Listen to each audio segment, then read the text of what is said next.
name is Brian Bordanik. I'm the Chief Executive Officer of Dinner Lab. This is Bryson Oss, our CFO, and some of those handsome gentlemen in the front row or third row are some of my business partners. So what is Dinner Lab? Dinner Lab is a membership-based organization that unites really curious consumers with up-and-coming culinary talent in the city.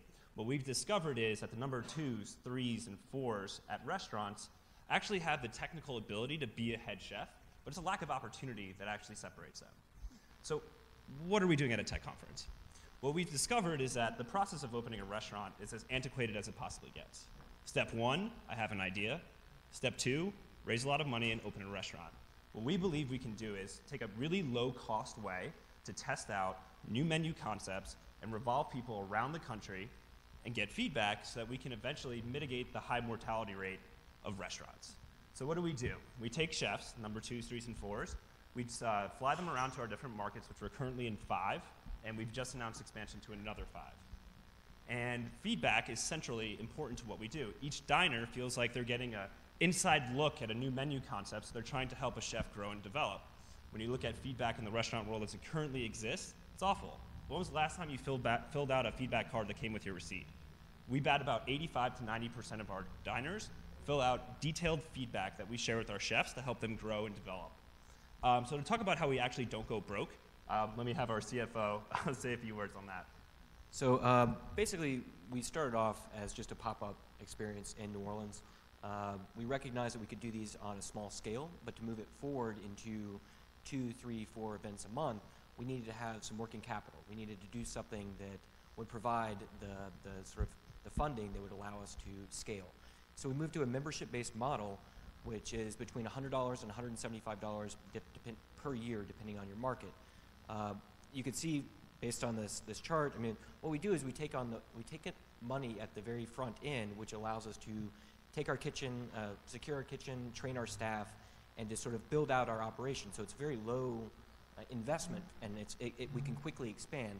We started off about 16 months ago in New Orleans, and using this membership-based model, we've now expanded into 6 cities, and we have 5 more coming down the pipe. Again, we're getting better and better at how we expand and how quickly we can expand. The time to market is shorter and shorter, and the capital spent is lower and lower. So just to give an idea of where this capital goes, we'd like to show a quick video. This is done by The New Yorker.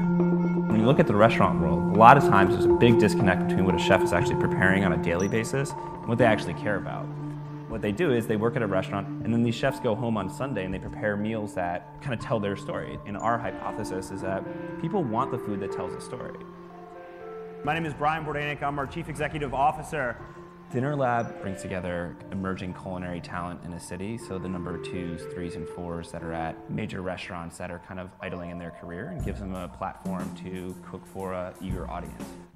Your feedback that you have on your cards, we actually aggregate all of that, and then our chef for the night will sit down with our resident chef here in New York and go over how to get better.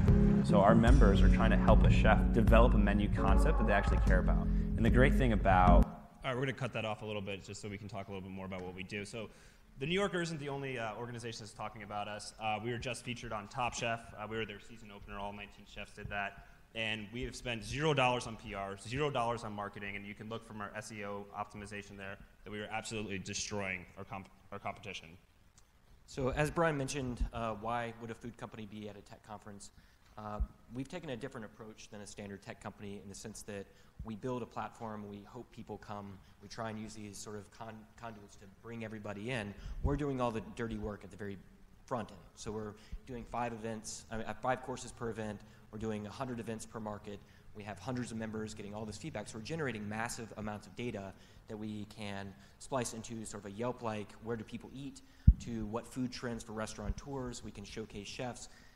There's a million different verticals that exist as just a general byproduct of what we do. So to show that, like, I guess to talk about our team a little bit and why this is possible. So our team, a lot of people like to come forward and say why their team is the best at what they do because they have all these strategic advantages. And yeah, we do have a lot of that. The reason why we're the best to do this is that everything that could possibly go wrong with a dinner, we've done these over 200 times now. We've messed up everything that you can potentially mess up, and no one is better in the world at doing what we do.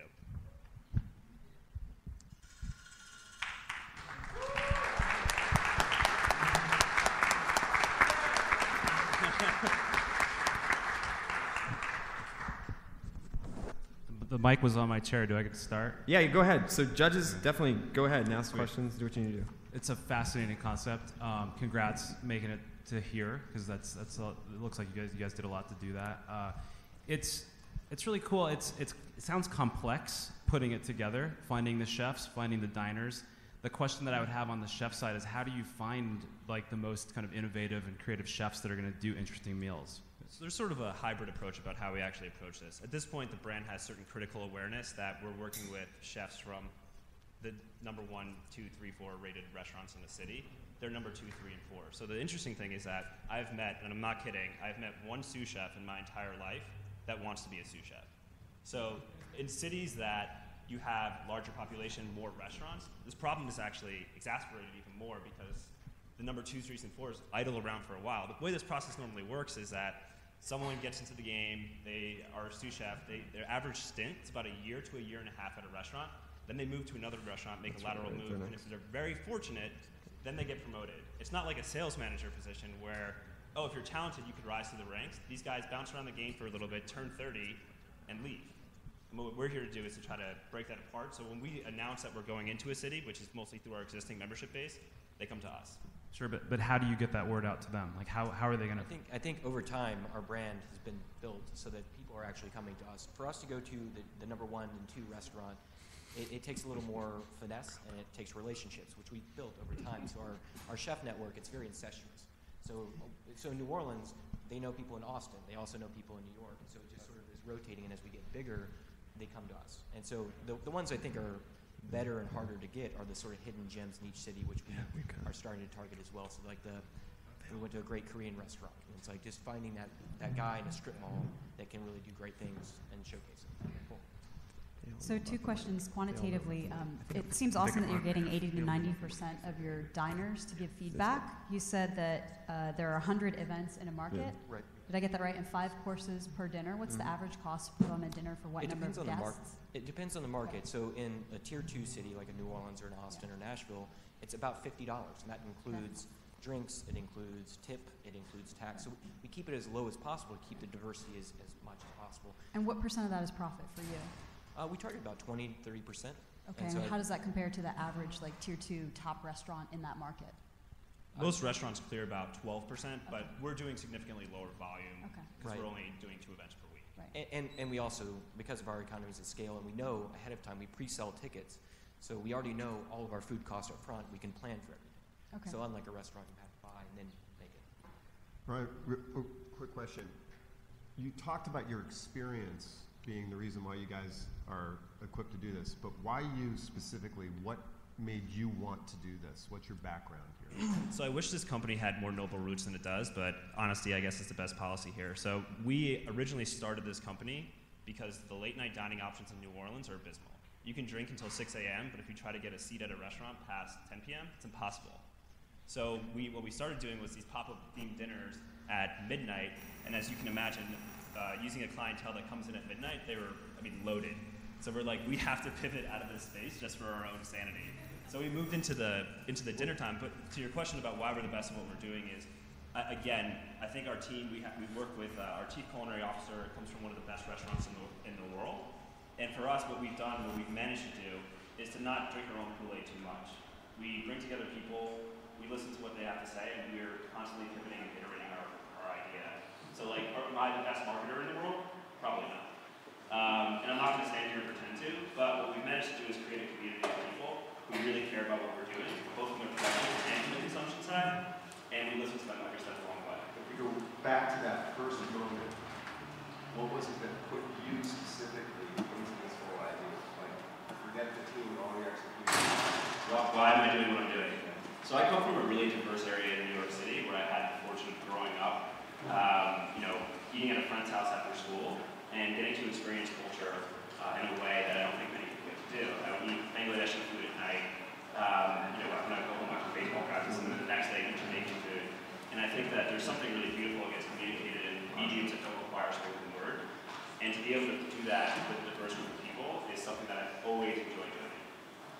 I'm going to push on one more community-oriented. Do you know what percentage of your diners return in a city? And what percentage of your diners recommend to another person in another city? Absolutely. So it's It's really high. That's You're the CFO, it's really hard. the reason why is because it depends on the market. There we go. All right, so, did you have anything to ask? I want to make sure you guys. Well, I just have one question. You said you're collecting all this data. Absolutely. So I think that's really unique. And how do you guys, I guess, what do you guys want to do with that data? How's that going to be? It's interesting. So we have profiles, and so we have chefs. In each market, about 200 chefs come through the system. What we use maybe 80 to 100 per event. We also have staff, so servers, cleaners, back of house prep. We have hundreds of staff in each market, and then we have 2 full-time employees, and we have about 1,500 members of each. So that's a lot of profiles, and it's a lot of food-centric individuals. So I think it's really asking one question in profile: where do you eat? What's your top rated restaurant? Where is your favorite